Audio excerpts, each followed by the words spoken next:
फिर से आप लोगों के सामने हाजिर हो गया हूँ एक कहानी के साथ। जिस टाइप का कहानी मैं रोज़ सुनाता हूँ, आज बिल्कुल अलग कहानी है, हटके है। पूरी कहानी सुनने के बाद आपको पता चलेगा। इसमें भी एक पंचायत बैठते हैं और पंचायत में एक फैसला होती है। और पंचायत में जिसके खिलाफ पंचायत बैठी थी, दरअसल उसी पंचायत का जो मुखिया होते हैं, उस मुखिया के घर के बहू और बेटी को लेकर पंचायत बैठी थी। और जिसके ऊपर आरोप था, उसी मुखिया के पास, उस मुखिया के घर में काम करने वाला एक नौकर होता है। नौकर के पास फ़ोन था, फ़ोन में कुछ सबूत भी मिले थे, जिसके चलते उस नौकर को पकड़ कर रखते हैं और पंचायत में फैसला होता है। फैसला सुनने के बाद हर कोई खुशी से झूम उठता है। जो मुखिया होता है, आखिर में जो फैसला सुनाता है उस नौकर को लेकर, तो सारे पंचों जितने भी लोग थे पंचायत में जमा थे, सारे लोग खुश होता है और इस फैसले को खुशी खुशी मान लेता है।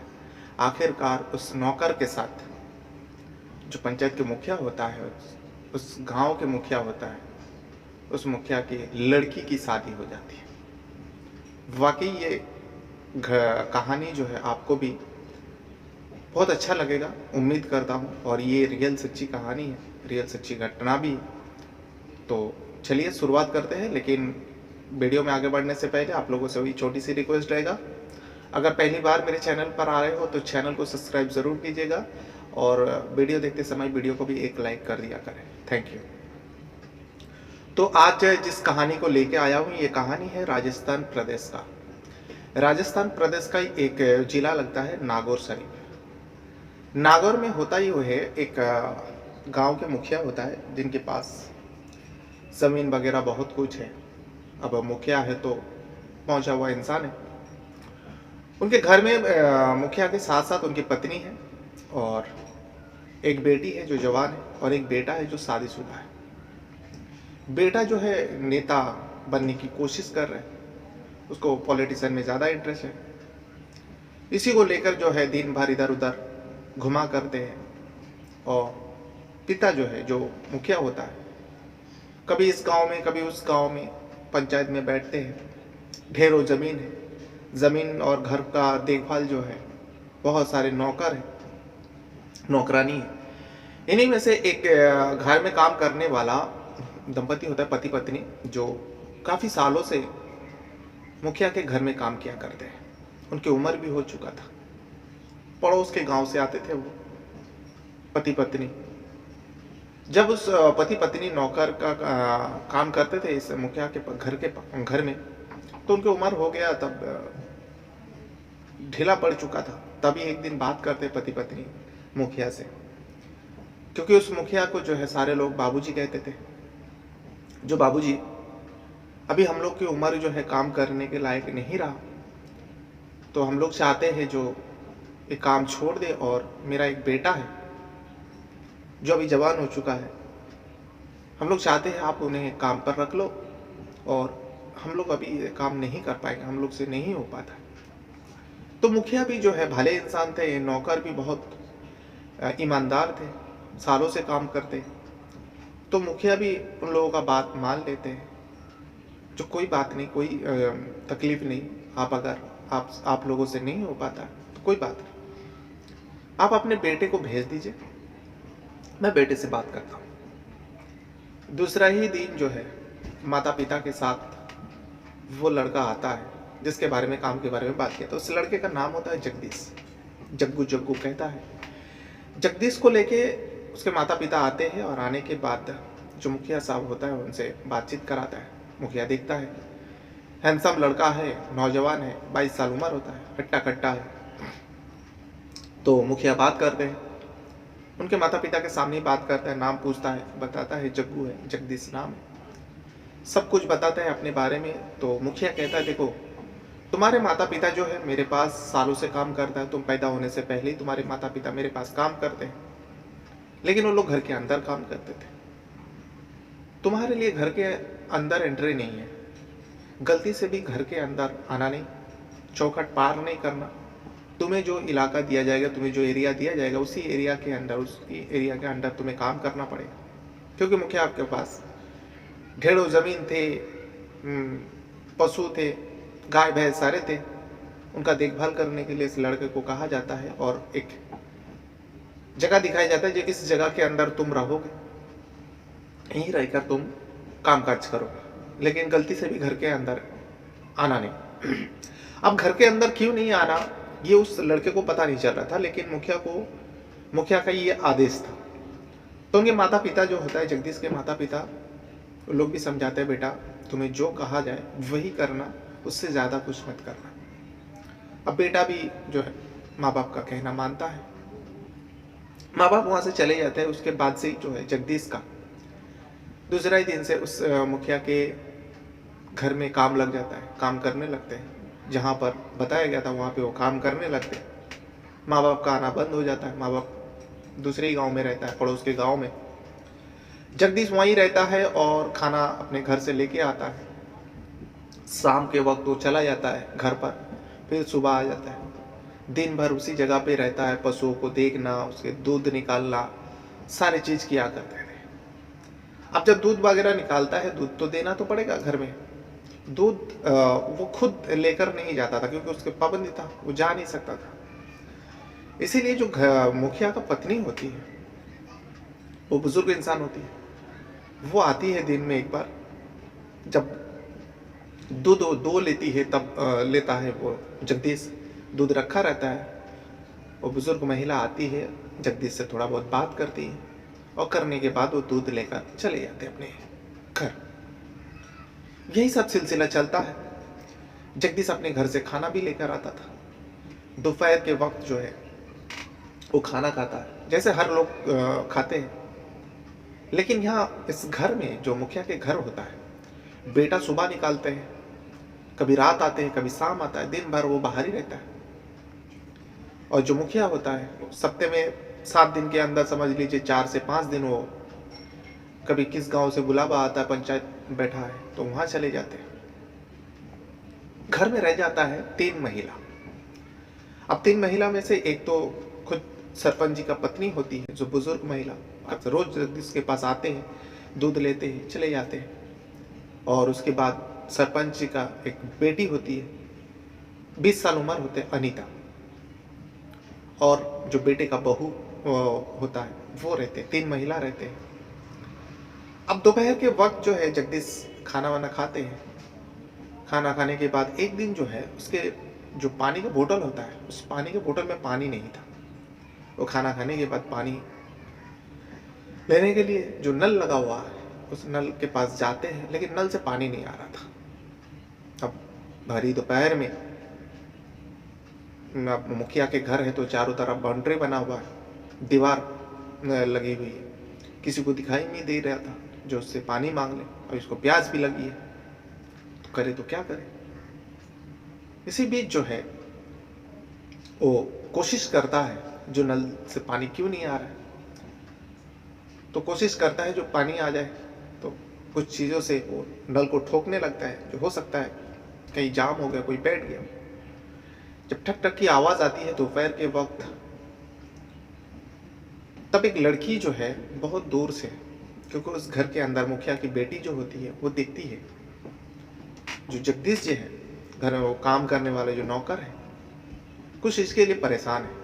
और वो गौर से देखती है कि वो हाथ में एक पानी का बोतल लिया हुआ है और शायद वो पानी के लिए कोशिश कर रहा है, लेकिन पानी शायद नहीं है। इसीलिए जो है अनीता जो होती है, जो मुखिया की बेटी, वो एक गिलास में पानी लेकर जगदीश के पास पहुंचता है। पहली बार डरे सहमे वो जाते हैं, लेकिन उसे पता था कोई भी नहीं, थोड़ा हिम्मत भी थी। वो जाते हैं, जाने के बाद जगदीश को पानी देते हैं। जगदीश पहली बार अनीता को देखता है। देखने के बाद उसके तो मतलब आंखें फटी के फटी रह जाती है। अनीता बेहद ही खूबसूरत और जवान 20 साल की लड़की पानी लेकर उसे दे रही है और कह रही है, ये लो, पानी के लिए तुम्हें परेशानी हो रही है। उसके बाद जगदीश जब देखता है, जगदीश 2 कदम पीछे हटते हैं और अनीता भी 2 कदम पीछे और हो जाती है। जो मुझे देख के पीछे क्यों हट रहे हैं। फिर ख्याल आता है अनीता को, जो शायद पापा का असर इसके ऊपर भी है, जो मेरे ऊपर है, क्योंकि अनीता के ऊपर भी कहीं ना कहीं प्रेशर था घर के अंदर मुखिया के। तब जो है अनीता कहती है, क्या हुआ, पानी के लिए तुम तड़प रहे हो, पानी लाई हूँ, पानी पी लो। तो इसमें जगदीश कहता है, जो आप क्यों बाहर आए, अगर बाबूजी ने देख लिया, मुखिया की बात कर, अगर बाबूजी ने देख लिया तो मेरी मौत तय है। तो इसमें अनीता हंसती है और कहती है, तुम भी इतने ज़्यादा डरते हो बाबूजी से, पानी दे रही हूँ, कोई दूसरी चीज़ नहीं दे रहे हो, पानी पी लो, नहीं तो ज़्यादा टाइम मैं यहाँ खड़ी रहूँगी, वाकई तुम्हारे लिए मुसीबत बन जाएगी।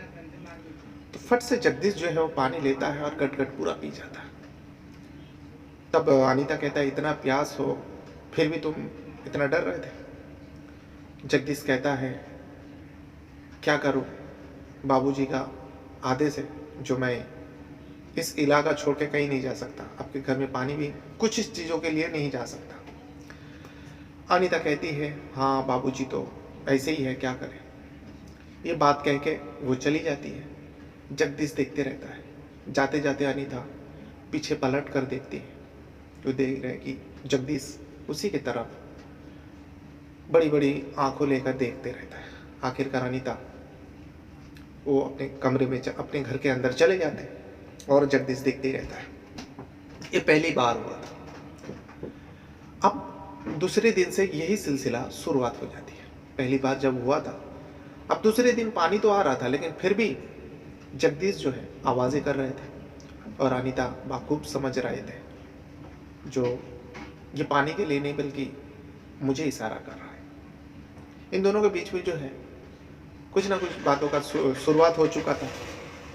फिर अनीता जो है फिर से पानी का बोतल लेकर, इस बार गिलास नहीं बल्कि पानी का बोतल लेकर जगदीश के पास पहुंचता है और कहता है, क्या आज भी पानी नहीं आ रहा है। तो इसमें जगदीश कहता है, पानी तो आ रहा है लेकिन पानी में उतना टेस्ट नहीं है, जैसे कि आप पानी पिलाते हो उसमें ज़्यादा टेस्टी होती है। अब मीठी मीठी बातें करने लगे। तब जो है अनीता हंसती है और कहती है, अच्छा ऐसी क्या है इस पानी में जो उस पानी में नहीं है, पानी तो एक ही है। तो जगदीश कहने लगे, आप अगर मेरी जगह होती तो आपको पता चलता इस पानी में और इस नल के पानी में कितना फ़र्क है। बस ये दोनों के बीच में जो बातों का सिलसिला शुरू हुआ, अब ये मौका देखते ही दोनों एक दूसरे से बातें करते और कहने लगते हैं, एक दूसरे के बारे में पूछताछ करते हैं, घर पर कौन कौन है, सारे चीज़ एक दूसरे से शेयर हो रहा था मौका देखते ही। लेकिन एक दिन ऐसा ही होता है, एक दिन जैसे रोज़ दोपहर में हो रहा था, एक दिन दोपहर में वो आवाज़ करता है लेकिन अनीता बाहर नहीं आती। दूसरा दिन आवाज़ करता है, अनीता बाहर नहीं आती। तीसरा दिन जब ये उसी तरीके से आवाज़ कर रहा था, क्योंकि यहाँ जगदीश आप तड़प रहा था अनीता को देखने के लिए, उससे बातचीत करने के लिए, कोई साधन में नहीं था बातचीत करने का। तभी जो है एक महिला आती है, औरत घूंघट में, जैसे राजस्थान में होता ही है, शादीशुदा औरत घूंघट ओढ़ के रहती है, तो घूंघट ओढ़ के एक पानी की गिलास लेकर आती है उस जगदीश के पास और कहती है, ये लो पानी लो, और आवाज़ करने की कोई ज़रूरत नहीं। जब वो घूंघट में औरतों को देखता है जगदीश, तो उसका होश उड़ जाता है, उतर जाता है। और तभी वो महिला कहती है, डरने की कोई बात नहीं, मैं इस घर की बहू हूँ और आज के बाद आवाज़ मत करना, क्योंकि अनीता आप बाहर नहीं आ सकते, उसकी शादी तय हो गई, तो तुम जितना दूर रहो उतना ही अच्छा है तुम्हारे लिए, और मुझे सब पता है तुम दोनों के बारे में। ये बात कहता है, पानी देती है। जगदीश पानी तो ले लेते हैं लेकिन पीता नहीं है। बहू वहाँ से, जो सरपंच की बहू होते हैं, अनीता के भाभी, वो चले जाते हैं। अब यहाँ जगदीश सोच में पड़ जाता है, सोचते रहता है ये क्या हो गया सब कुछ।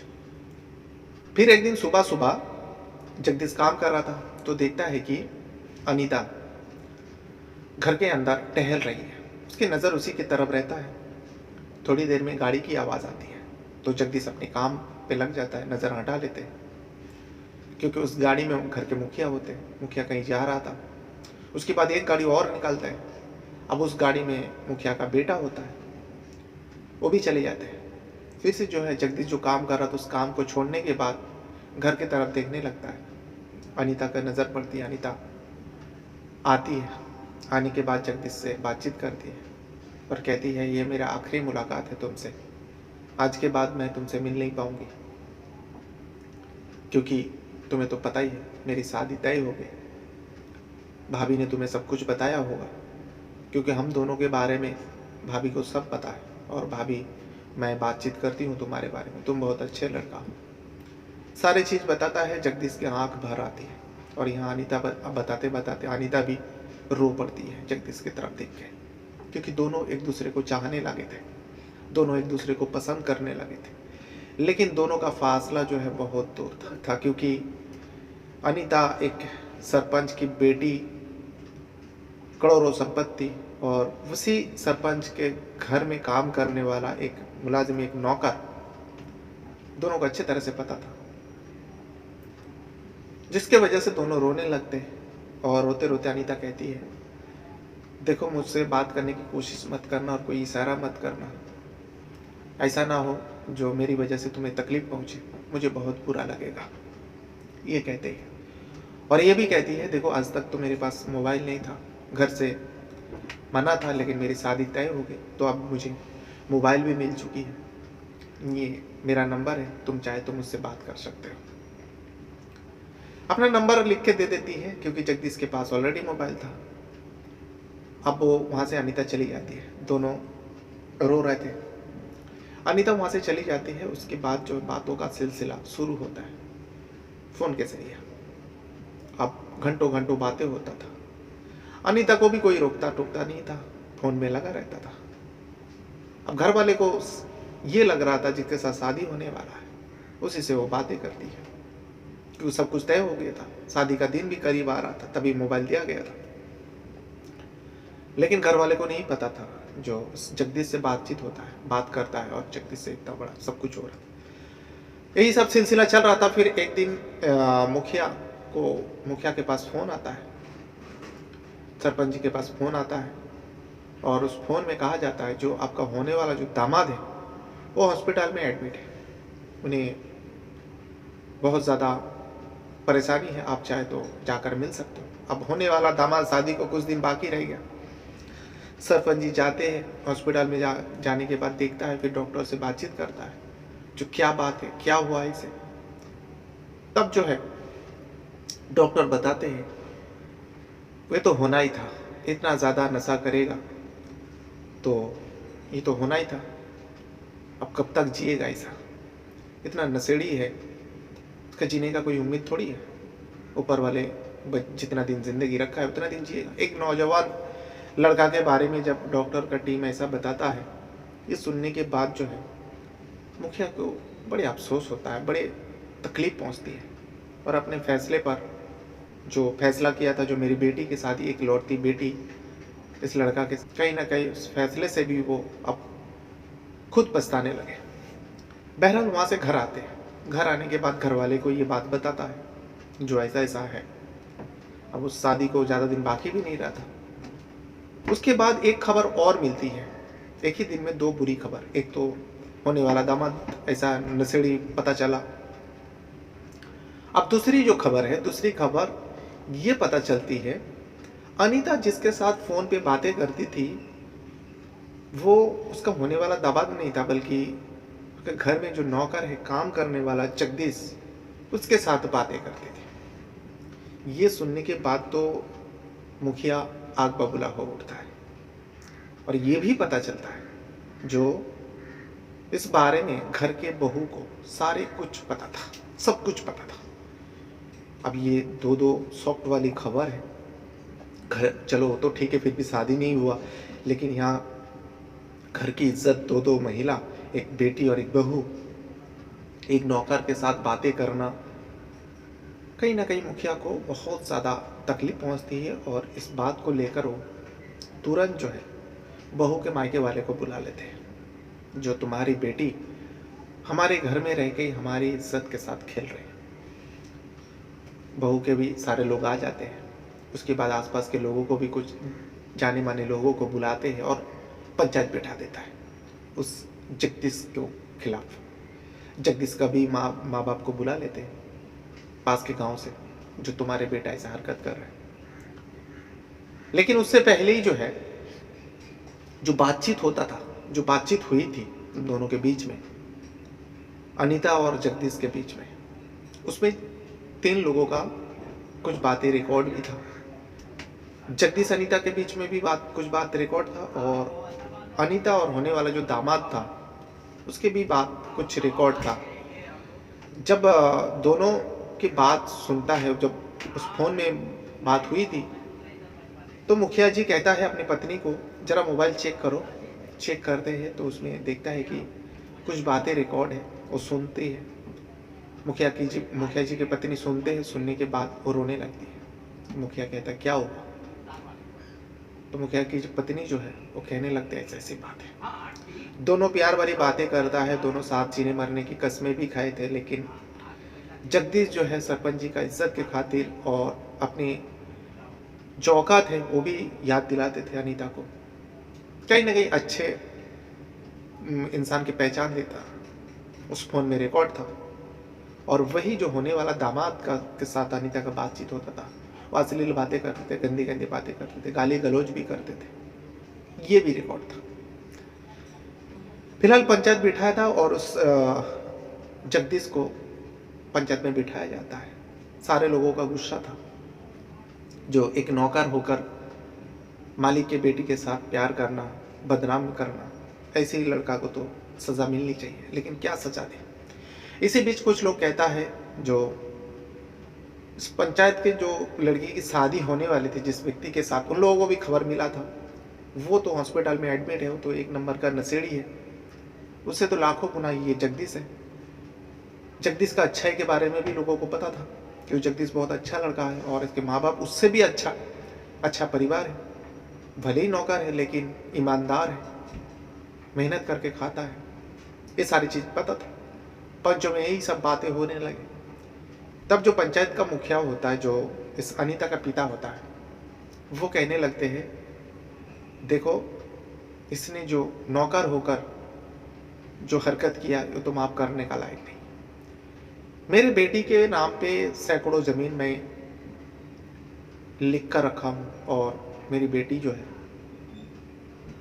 BA तक पढ़ाई किया है, और ये जगदीश तू कहाँ तक पढ़ाई किया है? जगदीश कहता है मैं तो 10वीं तक पढ़ाई किया हूँ। तेरे पास कितनी ज़मीन है? ये सब बातें गुस्से में कर रहा था। जगदीश कहता है और रोता भी है, कहते हैं बाबूजी मुझे माफ़ कर दीजिए, मेरी हैसियत नहीं, मेरी औकात नहीं। जब ये बात सुनता है, सारे पंचायत में जितने भी लोग थे खामोश बैठे थे। अनीता का पिता पूछता है, तू जो हरकत किया है माफ करने के लायक नहीं है, फिर भी मैं तुझसे पूछता हूँ, अगर मेरी बेटी से तू शादी करता तो मेरी बेटी को क्या दे पाता? तब डरे सही में जगदीश कहता है, पैर पकड़ता है, जो बाबूजी मुझे माफ कर दीजिए, मैं वो खुशी नहीं दे पाता जो आप अपनी बेटी को देना चाहते हो, इसीलिए मुझे माफ कर दीजिए, मुझसे गलती होगी। तब मुखिया कहता है, ठीक है, अगर मेरी बेटी के पास इतनी ज़मीन है वो तेरे नाम पे कर दूँ, क्या तू मेरे बेटी से शादी करेगा? सारे पंचायत एकदम आंखें फाड़ फाड़ के देखने लगे उस मुखिया की तरफ, अनीता के पापा की तरफ। तब जगदीश मुंह खोलता है और जगदीश कहता है, बाबूजी ये आप क्या कह रहे हो?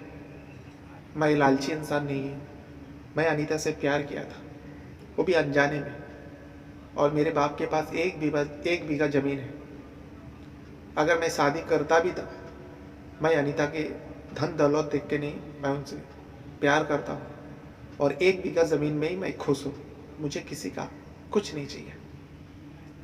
ये सुनने के बाद जो है अनीता का पिता जो है जगदीश को गले लगा लेते हैं और कहता है, बेटा मैं यही चाहता था, तेरे मुंह से मैं यही सुनना चाहता था, जो आखिर तू क्या कहता है इस बात पर।